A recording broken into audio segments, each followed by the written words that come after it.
পয়লা বৈশাখের দিন ভরপেট খাওয়া দাওয়া করে আমরা সবাই মিলে বেরিয়ে পড়লাম আমাদের এক কাকিমা অপারেশন হয়েছে তাকে দেখার জন্য। এখানে আমার শাশুড়ি মা, মাইমা, বাবা, মামা সামনেই আছে। আমরা সবাই মিলে বেরিয়ে পড়লাম। আর যেতে যেতে দেখলাম এই মন্দিরটা আগেও দেখেছি, তখন কমপ্লিট হয়নি।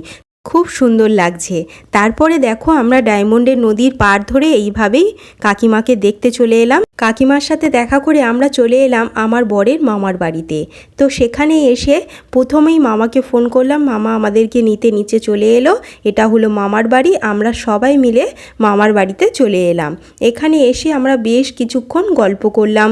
মামা এখানে বাবার সাথে বেশ গল্প করছে, এদিকে মাইমাও সবার সাথে গল্প করছে। দেখা করে তারপরে আমরা ডায়মন্ডের নদীর পাড়ে এসে কত কিছু খেলাম। দেখো এখানে খেলাম মোমো, তারপরে খেলাম পাপড়ি চাট, তারপরে খেলাম পকোড়া, তারপরে খেলাম ললিপপ। খেয়ে দিয়ে বাড়িতে চলে এলাম। চলো টাটা, আমাকে সাবস্ক্রাইব করে পাশে